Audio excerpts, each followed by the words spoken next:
السلام علیکم ګرانو کتونکو، امید لرم چې روغ جوړ او خوشحاله به یاست. روزې هم پر اخري باندې دي. استغفار ووایسته، د اخري عشره ده.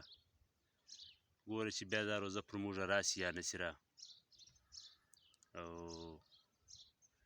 زکاتونه په سرسایې ورکئ، معافۍ وغواړئ د خدای څخه چې خدای مو وبخښي. ګوره بل کار به له موږ سره دی، ځوانان ملګري و نن تر تورو خاورو لاندې دي. د چا به مور و پلار و هغه تر خاورو لاندې دي، د چا به یاران دوستان و هغه تر خاورو لاندې دي. نو ژوند ته رژي، د چا انتظار نه کوي.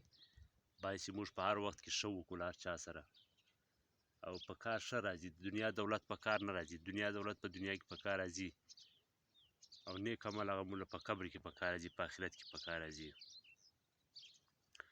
مرګوټي داسې ځوانان یووړه، مرګوټي داسې ځوانان یووړل، له ډېره خیاله بې کاږه وړل ورمږونه. بیا وایي چې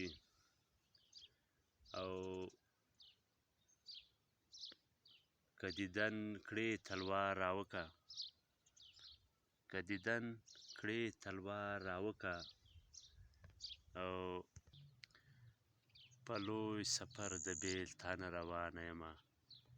مخته مو ښه، هر چیرې چې یاست خوشحاله اوسئ، ژوند په خیر.